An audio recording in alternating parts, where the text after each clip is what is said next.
चौथे श्लोक की तरफ। प्रथम 3 श्लोकों में ये हमारे श्री मंत्र की व्याख्या की गई।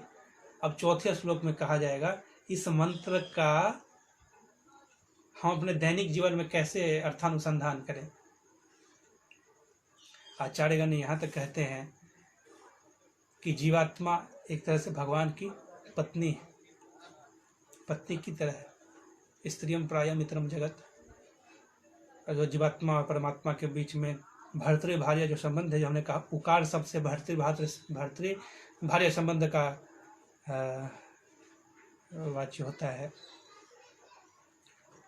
तो जिस प्रकार एक पत्नी भगवान की सेवा करती है, तो जीवात्मा भी एक प्रकार सिर्फ भगवान का ही शेष है, भगवान का ही दास है।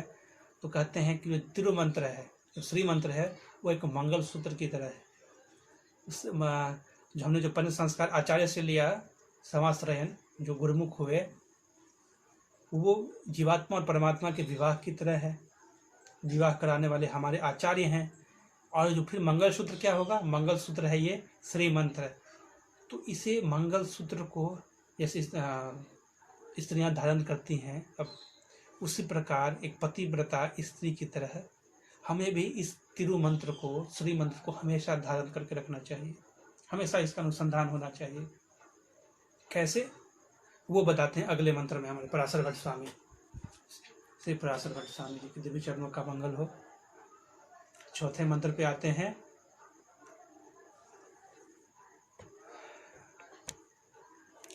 देहासक्तात्म बुद्धिर यदि भवति पदम साधु विद्या तृतीयम स्वातंत्र्यान्धो यदि स्यात् प्रथमम इतर शेषत्वधिश्चेद् द्वितीयम् आत्मत्राणोन्मुखश्चेन्नम् इति च पदम् बान्धवाभासलोलः शब्दं नारायणाख्यं विषय च पदधिश्चेत् चतुर्थी प्रपन्नः। ये चौथा श्लोक, 4 श्लोकों में तिरुमंत्र की व्याख्या है। ये चौथे श्लोक की आज हम लोग चर्चा करते हैं। देहासक्तात्म बुद्धिर यदि भवति पदम साधु विद्या तृतीयम। तृतीयम का अर्थ जो तीसरा पद हुआ वो है म, अ, उ, म।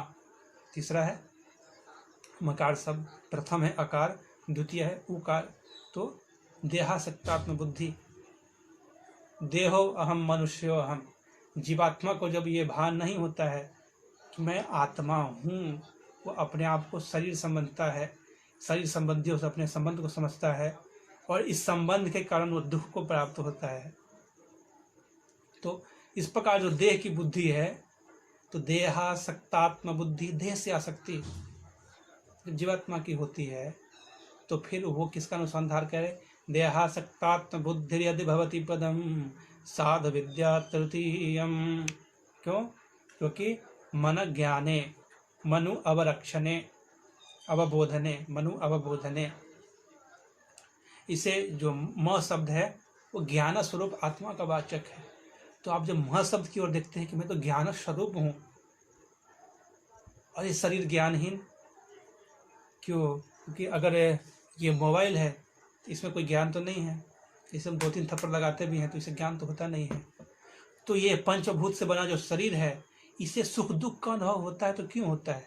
क्योंकि ज्ञान स्वरूप आत्मा की चेतना इस शरीर में फैली है। तो जो ज्ञान स्वरूप आत्मा है, तो जो अगर ये म शब्द का वाच्य है, तो देहासक्तात्म बुद्धि अगर होती है, तो जीवात्मा म शब्द का अनुसंधान करे, म शब्द की ओर देखे। देहासक्तात्म बुद्धि यदि भवति पदम साधु विद्या तृतीयम स्वातंत्र्यान्धो यदि स्यात् प्रथमम। अगर स्वतंत्रता का बोध हो, पहला तो है कि मैं देह नहीं हूँ, तो मैं आत्मा हूँ। अब इसके बाद अगर कोई ये समझे हाँ मैं तो आत्मा हूँ, लेकिन मैं स्वतंत्र हूँ, मैं किसी से परतंत्र नहीं हूँ, मैं स्वतंत्र हूँ, तो फिर जीवात्मा ये सोचे कि क्या जैसे हमारे वेद भगवान कहते हैं भीषादेति पवतः, यानी उस परमात्मा के भय से पवन चलता है, उस परमात्मा के भय से सूर्य प्रकाश देती है। तो क्या हम हैं? नहीं, हम पर भी शासन करने वाला भी परमात्मा है। अंतः प्रविष्टा शास्ता, जो शास्ता है उस शास्ता कोई और है। कौन है? तो स्वातंत्र्यान्धो यदि स्यात् प्रथमम, तो प्रथम जो शब्द है अ, इसका अनुसंधान करें, क्योंकि अशब्द अवरक्षणे, जो सर्व के रक्षक हैं और सबके जो आधार हैं वो आकार अर्थ हो विष्णु हो। ये समझे कि मैं स्वतंत्र नहीं हूँ। स्वतंत्रता की अगर बुद्धि आए तो समझे आकार शब्द को देखे प्रथम शब्द कि मैं भगवान का दास हूँ। स्वतंत्र केवल भगवान है। स्वातंत्र्यम निजरक्षणम समुचिता वृत्तिश्च न अन्य उचिता, ये अन्य के लिए उचित नहीं है। तस्य वेति हरे है, ये केवल हरि के लिए स्वतंत्रता और आदि है। तो स्वातंत्र्यांधो यदि स्यात् प्रथमम इतर शेषत्वधिश्चेत द्वितीयम। अब तो हुआ कि मैं शरीर नहीं हूँ, आत्मा हूँ। फिर हाँ मैं आत्मा हूँ लेकिन मैं स्वतंत्र नहीं हूँ, तो फिर मैं किसी का दास हूँगा। तो मैं किसका शेष हूँ? तो अपने परिवारजनों का, अपने बंधु बांधवों का, या अपने अहंकार का, किसी वस्तु का। किसी वस्तु से लगाव होता है तो हम उसी के होके रह जाते हैं। तो मैं इसका दास हूँ। तो इतर शेषत्वधिश्चेत् द्वितीयम, इधर शेष की अगर बुद्धि हो, मैं किसी और का शेष हूँ, तो द्वितीयम, द्वितीय यानी उकार। उकार शब्द का अर्थ है एव, मैं किसी और का दास नहीं हूँ, सिर्फ और सिर्फ भगवान का दास हूँ। और ये आए तो हाँ मैं जब भगवान का दास हूँ ही, लेकिन मैं इनका भी दास हूँ। तो ये बुद्धि जब आती है तो फिर वो द्वितीयम, दूसरे शब्द का अनुसंधान करे, जो है उकार। उकार शब्द ये कहता है अनन्यार्घ शेषत्वम, अनन्यार्घ संबंध का। आत्मत्राणोन्मुखश्चिन्नम इति च पदम बांधवाभासलोलः शब्दम नारायणाख्यम।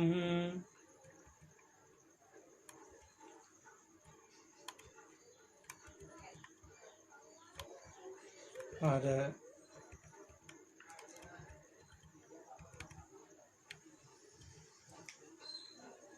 आत्मत्राणोन्मुखश्चिन्नम इति च पदम बांधवाभासलोलः। आत्मत्राणो यानी जीवात्मा को अगर ये बोध हो कि अपनी रक्षा के लिए मैं स्वयं समर्थ हूँ, तो उसे नमः शब्द का अनुसंधान करना चाहिए। नमः शब्द शरणागति का वाचक है। शरणागति यानी कि मैं अपनी स्वयं रक्षा करने में समर्थ नहीं हूँ। न धर्मनिष्ठोऽस्मि न चात्मवेदी न भक्ति मां त्वच्चरणारविन्दे अकिंचनो अनन्यगति शरण्यं त्वदपादमूलं शरणं प्रपद्ये। भगवान यामुनाचार्य कहते हैं न धर्मनिष्ठो, कर्मयोग हमसे नहीं होगा। न च आत्मवेदी, ज्ञान योग भी हमसे नहीं होगा। न धर्मनिष्ठो न च आत्मवेदी न भक्ति माम, भक्ति योग भी हमसे नहीं होगा। तो चरणार विद्या, आपके चरण ही मेरे उपाय हैं। अकिंचनो अनन्य गति शरण्यम, अब मेरे पास और कुछ नहीं है। अकिंचना, किंचित मात्र भी हमारे पास सब कुछ और नहीं है। अकिंचना, किंचित मात्र भी नहीं है। अनन्य गति, और कोई गति भी नहीं है। आपके अलावा किसी और को मैं शरण भी नहीं ले सकता, क्योंकि आप ही सबके रक्षक हैं, सर्वरक्षक हैं, अवरक्षणे। तो न धर्मनिष्ठोऽस्मि न च आत्मवेदी न भक्ति मां त्वच्चरणारविन्दे अकिंचनो अनन्यगति शरण्यं त्वदपादमूलं शरणं प्रपद्ये। आपके चरण ही एकमात्र उपाय है, आपकी कृपा ही एकमात्र उपाय है। तो नमः शब्द शरणागति का बोध करता है। नमो नमः, ये शरणागति भी मैं नहीं कर रहा हूँ, इसमें भी भगवान का ही, भगवान ने मुझे शरणागति कराया है। तो इसकी कृतज्ञता क्योंकि अब देखिए हम सांस लेते हैं, सांस लेते हैं कुछ प्राप्त करने के लिए, तो जीवात्मा सांस नहीं लेता है, उसका स्वभाव है, स्वभावगत ही वो सांस लेता है। इसलिए आत्मा का स्वभाव है भगवान का कैंकर्य करना, तो अपने स्वभाव युक्त होकर भगवान का कैंकर्य करता है, कुछ प्राप्त करने हेतु नहीं, क्योंकि हमारा स्वरूप है, तो अपने स्वरूप की रक्षा के लिए भगवान का हम कैंकर्य करते हैं। तो आत्मत्राण मुखश्चिन्नमिति च पदम बांधवा भासलोलः शब्दम नारायणाख्यम विषय च परधिश्चेत चतुर्थी प्रपन्नः। अब हम नारायण शब्द का अनुसंधान कब करें, और नारायण शब्द के साथ जो चतुर्थी आय विभक्ति है, उस चतुर्थी विभक्ति का, तो बांधवा भास लोलः यानी रूप रस गंध इत्यादि इन विषयों में अगर मन लगने लगे तो जीवात्मा अनुसंधान करे नारायणाय, यानी कि ये भगवान का मैं शेष हूँ और भगवान का कैंकर्य करना मेरा स्वभाव है। तो ये नारायण शब्द का देखिए, बांधवा भासलोलः शब्दम नारायणाख्यम विषय च परधिष्ठित चतुर्थी प्रपन्नः। चतुर्थी शब्द बताता है कि मैं सिर्फ भगवान का ही प्रपन्न हूँ, अन्य का प्रपन्न नहीं हूँ। तो आ यानी मैं भगवान का प्रपन्न हूँ, तो भगवान का कैंकर्य करूँगा।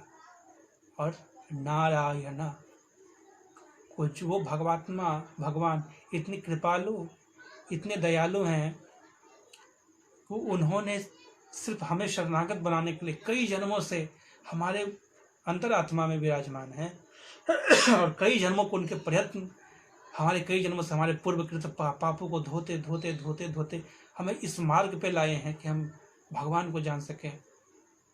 भगवान की कृपा से मुझे रामानुज स्वामी जी का संबंध मिला है, और भगवान की कृपा से मैं इन रहस्य ग्रंथों का अनुसंधान कर रहा हूँ, अपने स्वरूप का ज्ञान ले रहा हूँ, मैं क्या हूँ, भगवान से मेरा संबंध क्या है। ये सब भगवान के प्रयत्नों से जब मैं यहाँ तक पहुँचा हूँ, तो भगवान के प्रति ये कृतज्ञता हमारे होनी चाहिए। तो शब्दम नारायणाख्यम विषय च परधिष्ठित चतुर्थी प्रपन्नः, जो चतुर्थी शब्द है वो इसका ये 4 शब्दों में, ये 4 श्लोकों में अष्टाक्षरी महामंत्र का विवरण आया है। अष्टाक्षरी महामंत्र में संपूर्ण अर्थ विराजमान है, तत्वत्रय के तीनों अर्थ विराजमान है, और अर्थपंचक विराजमान है। अर्थपंचक यानी जो 5 स्वरूप का बोध होना चाहिए जीवात्मा को। अर्थपंचक हमारे पिल्लई लोकाचार्य स्वामी जी ने ग्रंथ लिखा है, और जो हम आगम शास्त्रों से हमें ये मंत्र प्राप्त होता है, और महाभारत आदि ग्रंथों में कि जो 5 स्वस्वरूप, परस्वरूप यानी भगवान का स्वरूप, उपाय स्वरूप यानी कि भगवान को प्राप्त कैसे करें, उस प्राप्त करने का विरोधी क्या है, विरोधी स्वरूप, और फिर मुझे मिलेगा क्या, ये पुरुषार्थ स्वरूप। ये 5 अर्थों का विवरण तिरुमंत्र में मिलता है, और इसका विस्तृत अर्थ मुमुक्षु परि में है, हमारे लोकाचार्य स्वामी कहते हैं, क्योंकि अष्टश्लोकी में तो बस संक्षिप्त व्याख्या है। इसका विस्तृत अर्थ हमें मुमुक्षु परि आदि ग्रंथों में मिलता है, श्री वचन भूषण आदि ग्रंथों में, अर्चिरादि मार्ग, प्रमेय शेखर आदि 18 रहस्य ग्रंथ, 18 रहस्य ग्रंथों का में हमें इसका ज्ञान मिलता है। जो अर्थपंचक है, प्राप्तस्य ब्रह्मणो रूपम प्राप्तस्य प्रत्यगात्मनः प्राप्तोपायं फलं प्राप्तेः तथा प्राप्ति विरोधी च वदन्ति सकला वेदाः सेतिहास पुराणकाः मुनयश्च महात्मानः वेद वेदांत पारगः। ये अर्थपंचक यानी स्वस्वरूप क्या है, मैं भगवान का दास हूँ, ये स्वस्वरूप है। और परस्वरूप भगवान का स्वरूप क्या है कि मैं भगवान का परतंत्र हूँ। भगवान का स्वरूप क्या है, नरानाम नित्यानाम अयनमिति नारायण पदम, ये परस्वरूप बतलाता है। और फिर उपाय स्वरूप क्या है, नमः, नमो नमः, यानी भगवान ही एकमात्र उपाय हैं, और भगवान ने ही मुझे अपनी कृपा से अपने शरणागत बनाते हैं। ये उपाय स्वरूप। विरोधी स्वरूप क्या है? तो विरोधी स्वरूप का नाश देखते हैं कि स्वातंत्र्यम, कि मैं स्वतंत्र हूँ। सबसे पहला देहो हम मनुष्यो हम, मैं देह हूँ, मैं आत्मा नहीं हूँ, तो देह के सुख के लिए काम करूँगा, विरोधी। और फिर देवो अहम मनुष्यो अहम, ईश्वरो अहम मनुष्यो अहम, यानी कि मैं आत्मा तो हूँ लेकिन मैं स्वतंत्र हूँ। और फिर तीसरा विरोधी, मैं भगवान का कैंकर्य कर रहा हूँ तो अपने प्रसन्नता के लिए। आज मुझे ये खाने का इच्छा हुआ तो हमने भगवान को खिलाया। भाव ये होना चाहिए कि आज मैं ये पकवान बना रहा हूँ भगवान की प्रसन्नता के लिए, भगवान इसका आनंद उठाएंगे। और फिर भगवान का जो उच्छिष्ट हुआ, भगवान को भोग लगाने के बाद उसे हम ग्रहण करते हैं। तो ये विरोधी स्वरूप का वर्णन है। और फिर पुरुषार्थ, पुरुषार्थ क्या है? मम सहज कैंकर्य विधयः, तो ये हमने देखा भगवान का कैंकर्य ही पुरुषार्थ है। पुरुषार्थ यानी फल जो मुझे प्राप्त होगा।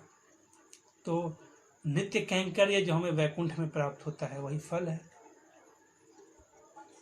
तो अर्थ पंचक के इन पांचों अर्थों का विवरण हमारे ये एकमात्र तिरुमंत्र में है।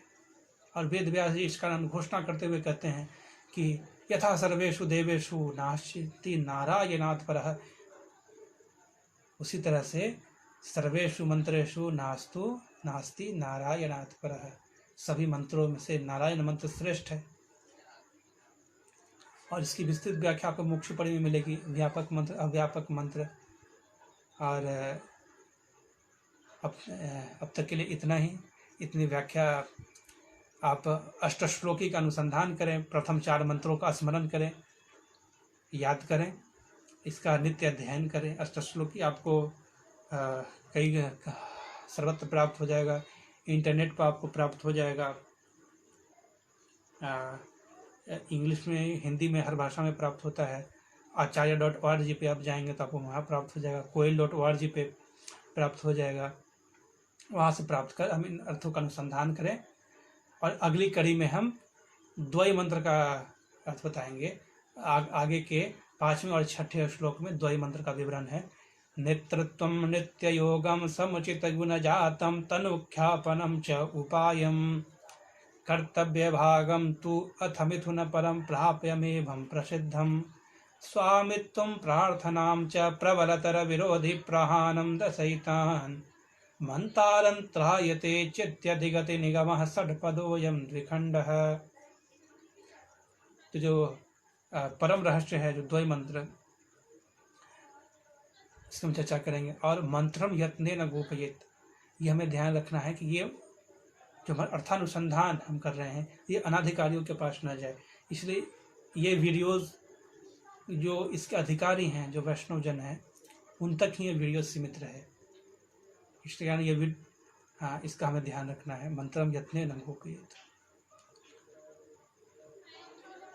श्रीपराशर भट्टार्यः श्रीरंगेश पुरोहितः श्रीवत्सांकसुतः श्रीमान् श्रेयसे मेस्तु भूयसे। अपराध सहस्र भाजनम पतितं भीम भवार्णवोधरे अगतिं शरणागतं हरे कृपया केवलम् आत्मसात् कुरु। श्रीमते रामानुजाय नमः। आழ்வாரின் பெருமானார் ஜியர் திருவடிகளே சரணம். ஸ்ரீமதே ரங்கதேசிகாய நமः.